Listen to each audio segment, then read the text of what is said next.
Welcome students. நம்ம இன்றைக்கி என்ன பார்க்க போகிறோம்னா 11th standard accountancy public exam preparation tips தான் பார்க்க போகிறோம். ஸோ எப்படி டைம் மேனேஜ்மெண்ட் பண்ணுறது, அதுக்கப்புறம் ப்ராப்பர் ப்ரெசன்டேஷன் எப்படி நம்ம ப்ராப்பராக பண்ணுறது அப்படிங்கிறத பற்றி தான் பார்க்க போகிறோம்.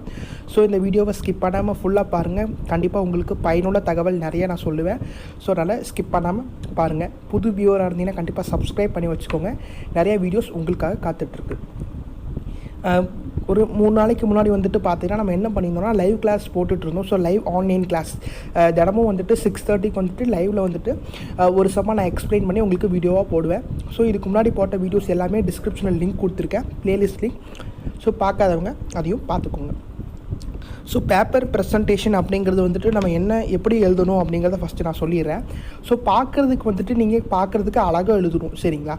டேப்லர் காலம் போடணும், தென் டெபிட் கிரெடிட் எழுதணும், நேம் ஆஃப் தி அக்கௌண்ட் எழுதணும். அதுக்கப்புறம் தியரிஸ் எதாவது அட்டென்ட் பண்ணிங்க அப்படின்னா இந்த மாதிரி ஏதாவது டெபிட் கிரெடிட்னு போட்டு இந்த மாதிரி ஏதாவது சின்னதாக ட்ராப் பண்ண முடியுமான்னு பாருங்கள். ஸோ ட்ராப் பண்ண முடிஞ்சிச்சு அப்படின்னா கண்டிப்பாக நீங்கள் ட்ராப் பண்ணலாம்.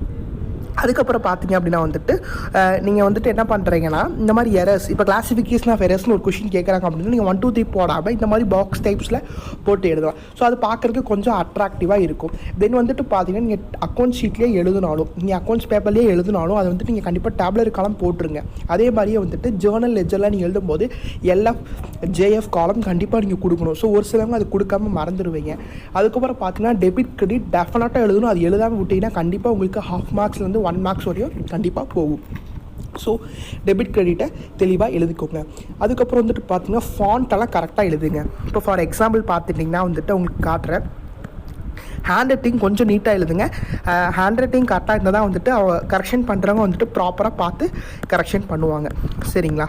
இப்போ வந்துட்டு நமக்கு டெப்ரிஷியேஷன்லேயே இருக்குதுன்னு நினைக்கிறேன். லெஸ்ட் வெயிட் இங்கே பாருங்கள். ஸோ நமக்கு இங்கே என்ன கொடுத்துருக்காங்கன்னா ஃபாண்ட்டெல்லாம் பார்த்தீங்கன்னா இந்த 1s ஃபாண்ட்டு 0000 எல்லாம் கரெக்டாக இருக்குது. தென் அடுத்து 000 கரெக்டாக இருக்குது. அடுத்து 0000192 அந்த மாதிரி ஃபாண்ட்டெல்லாம் வந்துட்டு லைனாக இருக்கணும். ஸோ அப்போ தான் வந்துட்டு நீங்கள் கால்குலேட் பண்ணுறதுக்கு ஈஸியாக கால்குலேட் பண்ணலாம். நீங்கள் வந்துட்டு ரஃப் ஷீட் யூஸ் பண்ணணும் அப்படிங்கிறது நாட் நெசசரியாக இருக்கும், தேவையில்லாமல் இருக்கலாம். ஸோ நீங்கள் ரஃப் ஷீட்டை யூஸ் பண்ண தேவையில்லை. ஸோ இந்த மாதிரி நீங்கள் ஃபாண்ட்டை கரெக்டாக எழுதுனீங்க அப்படின்னா டேரெக்டாக நீங்கள் என்ன பண்ணலாம், ஈஸியாக கால்குலேட் பண்ணிடலாம். அதே மாதிரி கரெக்ஷன் பண்ணுறவங்களும் இதை டோட்டல் பண்ணணும் அப்படின்னு நினச்சாங்கன்னா டக்குனுக்கு டோட்டல் பண்ணிடுவாங்க. ஸோ கரெக்டாக இருந்துச்சு அப்படின்னா டக்குன்னு வந்து மார்க் போட்டுட்டு அடுத்த கொஷினுக்கு அவங்க ஷிஃப்ட் ஆகிடுவாங்க. ஸோ அதுக்கப்புறம் வந்துட்டு பார்த்தீங்கன்னா டெப்ரிஷியேஷன் நம்ம என்ன பண்ணுறோம் அப்படின்னா இந்த மாதிரி ஷார்ட்கட்டாக எழுதிடும், டெப்ரிஷியேஷன் அப்படின்னு எழுதிடும். So depreciation for 2012 at 10% on 1 lakh அந்த மாதிரி வந்து கிளியர் கட்டாக நீங்கள் அப்டேட் பண்ணுங்கள். ஸோ முடிஞ்ச அளவு நம்மளுடைய அக்கௌண்டிங் டெர்மினாலஜியை ஃபுல்லாக எழுதுறதுக்கு ட்ரை பண்ணுங்கள், சரிங்களா? அதுக்கப்புறம் வந்துட்டு பார்த்தீங்கன்னா இந்த அக்கௌண்ட்ஸ் மேலே எழுதணும்னு நான் சொல்லிட்டு இருக்கேன். ஸோ இப்போ லெட்ஜர் அக்கௌண்ட் எழுதுறீங்க அப்படின்னா அதுக்கு வந்துட்டு மேலே நீங்கள் லெட்ஜர் அப்படின்னு மட்டும் தான் போட்டுறீங்க. ஸோ இந்த book of Raghu the ledger account as on 31st March 2000 December அந்த மாதிரி ஃபுல்லாக நீங்கள் கரெக்டாக எழுதணும், சரிங்களா? அந்த மாதிரி அக்கௌண்ட்ஸ் நேம் எழுதணும். அதுக்கப்புறம் பெரிய மிஸ்டேக்ஸ் பண்ணுறது என்னென்னா ஜேர்னல் என்ட்ரிஸ்க்கு நரேஷன்ஸ் எழுதாமல் நம்மளே மிஸ் பண்ணிடுவோம். ஸோ நரேஷன்ஸ் கண்டிப்பாக எழுதுங்க. நரேஷன்ஸ்க்கு முன்னாடி being depreciation provided, being rent paid, being salary given அந்த மாதிரி நீங்கள் கரெக்டாக நீங்கள் எழுதுனீங்க அப்படின்னா கண்டிப்பாக ஃபுல் மார்க்ஸ் வாங்குறதுக்கான வாய்ப்புகள் இருக்குது. முடிஞ்ச அளவு நீங்கள் தெளிவாக எழுதுங்க. நீங்கள் எழுதுறது வந்துட்டு மற்றவங்களுக்கு புரிகிற மாதிரி எழுதுங்க. டேப்லர் காலம் கண்டிப்பாக போடுங்க, சரிங்களா? அடுத்து வந்து என்ன சொல்லியிருந்தேன்னா டைம் மேனேஜ்மெண்ட் சொல்லியிருந்தேன். ஸோ டைம் மேனேஜ்மெண்ட் பற்றி இப்போ பார்ப்போம். ஸோ இப்போ வந்துட்டு நீங்கள் எக்ஸாம் எவ்வளோ ஹவர்ஸில் எழுதுறீங்க அப்படின்னா 3 ஹவர்ஸில் எழுதுறீங்க. ஸோ 3 ஹவர்ஸை நான் எப்படி டிவைட் பண்ணியிருக்கேன் அப்படின்னா first 1 hour, second 1 hour and third 1 hourனு பிரிச்சிருக்கேன். ஸோ ஃபர்ஸ்ட்டு 15 minutes வந்துட்டு பார்த்தீங்கன்னா உங்களுக்கு பேப்பர் ஃபில் பண்ணுறதுக்கும் தென் கொஷின் பேப்பர் ரீட் பண்ணுறதுக்கும் உங்களுக்கு ப்ரொவைட் பண்ணுறாங்க. ஸோ அந்த 15 நிமிஷத்தை நீங்கள் கரெக்டாக யூஸ் பண்ணிக்கிட்டு எல்லா கொஷினும் ரீட் பண்ணிடுங்க.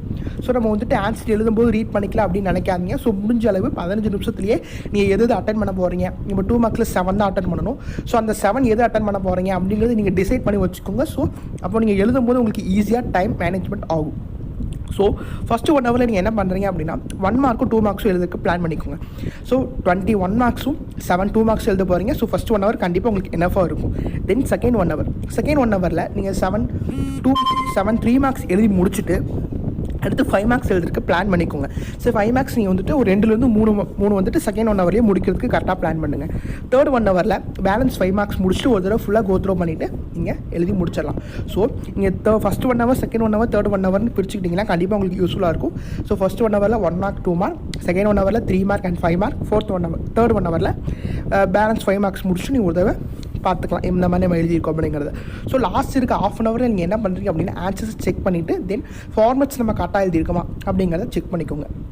அதுக்கப்புறம் வந்துட்டு பார்த்தீங்கன்னா நிறைய பேர் கேட்டிருந்தீங்க, இப்போ 5 மார்க்ஸ் ஃபஸ்ட்டு ஸ்டார்ட் பண்ணலாமா 3 மார்க்ஸ் ஸ்டார்ட் பண்ணலாமா அப்படின்னு கேட்டிருந்தீங்க.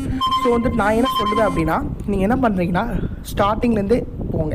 ஏன்னா வந்துட்டு நீங்கள் 5 மார்க்ஸ்க்கு அதிக டைம் ஸ்பெண்ட் பண்ணிட்டீங்க அப்படின்னா வந்துட்டு உங்களுக்கு என்ன ஆகுனா, நீங்கள் வந்துட்டு அதுக்கப்புறம் 2 மார்க்ஸு 3 மார்க்ஸ் எடுத்துக்கு உங்களுக்கு டைம் இல்லாமல் போயிடும். ஸோ ஃபஸ்ட்டு 1 ஹவரில் நீங்கள் 1 மார்க் 2 மார்க், செகண்ட் 1 ஹவரில் 3 மார்க்ஸ் முடிச்சிட்டிங்கனாலே 5 மார்க்ஸ் மட்டும்தான் இருக்கும். ஸோ நீங்கள் ஈஸியாக முடிச்சிடலாம். ஸோ 5 மார்க்ஸ்க்கே நீங்கள் அதிக டைம் ஸ்பெண்ட் பண்ணிடக்கூடாது அப்படிங்கிறது காரணத்துக்காக தான் நான் இப்படி சொல்கிறேன். ஸோ நீங்கள் வந்துட்டு ஈஸியாக சுலபமாக நான் முடிச்சிருவேன் அப்படின்னா நீங்கள் வந்துட்டு 5 மார்க்ஸை ஃபஸ்ட்டு ஸ்டார்ட் பண்ணலாம். சரிங்களா? ஸோ இதுதான் வந்துட்டு time management and proper presentation. So இந்த ரெண்டுமே உங்களுக்கு ஈஸியாக இருக்கும், உங்களுக்கு புரிஞ்சிருக்கும்னு நினைக்கிறேன். ஸோ இதில் ஏதாவது டவுட் இருந்துச்சுன்னா கண்டிப்பாக கமெண்ட் பண்ணுங்கள், உங்கள் ஃப்ரெண்ட்ஸ்க்கும் ஷேர் பண்ணுங்கள், அவங்களும் பார்த்து பயன்பெறட்டும். வேறு என்ன வேணும் அப்படிங்கிறத கமெண்ட் பண்ணுங்கள். இன்ஸ்டாகிராம், ஃபேஸ்புக், ஹலோ ஆப்லையும் எங்களை ஃபாலோ பண்ணுங்கள். உங்களோட டவுட்ஸை நீங்கள் அதிலே கேட்கலாம், நான் உங்களுக்கு கிளியர் பண்ணுறேன். இன்றைக்கி ஈவினிங் 6:30 லைவில் கண்டிப்பாக நம்ம மீட் பண்ணலாம். Lesson chapter 13 exercise 24th sum நம்ம டிஸ்கஸ் பண்ண போகிறோம். ஸோ தினமும் 6:30க்கு லைவ் இருக்குது. நீங்கள் 12th போனாலும் எங்கள் சேனலில் 6:30க்கு லைவ் அவைலபிளாக இருக்குது.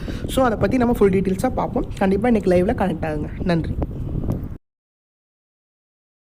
Subscribe now and press the bell icon. Never miss an update.